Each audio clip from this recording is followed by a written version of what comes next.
বাংলাদেশের রাজনীতিতে এক তরুণের মৃত্যু নতুন করে উত্তেজনার জন্ম দিল। ঢাকার রাজপথ থেকে শুরু করে দেশের রাজনৈতিক আলোচনার কেন্দ্রবিন্দুতে হাজির হলো এক মুখ, শরীফ ওসমান বিন হাদী। তিনি ছিলেন ইনকিলাব মঞ্চ নামক রাজনৈতিক প্ল্যাটফর্মের প্রধান ও মুখপাত্র, যিনি যুব সমাজকে আন্দোলনের পথে যোগ দিতে উৎসাহিত করেন এবং দেশব্যাপী একটি নাম হয়ে ওঠেন। ওসমান হাদী জন্মগ্রহণ করেন 1994 সালের 30 জুন। ধীরে ধীরে তিনি রাজনীতিতে প্রবেশ করেন এবং 2024 সালের জুলাই অভিযাত্রাতে একটি গুরুত্বপূর্ণ ভূমিকা পালন করেন।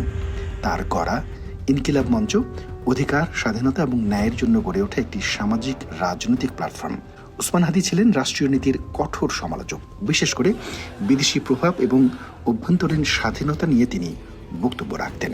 হাদী তরুণদের মধ্যে দ্রুত জনপ্রিয়তা অর্জন করেন।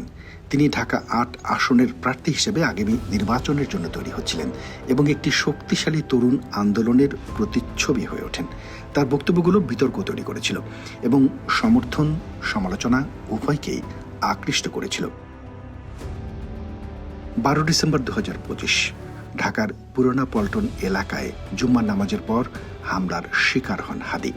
মোটরসাইকেল চালিত আততায়ীরা তার দিকে গুলি চালায় এবং তিনি গুরুতর আহত হন।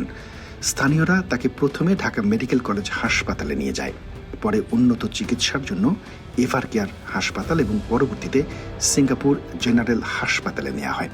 সিঙ্গাপুরে চিকিৎসাধীন অবস্থায় 18 ডিসেম্বর রাতে ওসমান হাদী মৃত্যুবরণ করেন। চিকিৎসকদের সমস্ত চেষ্টা ব্যর্থ হয়।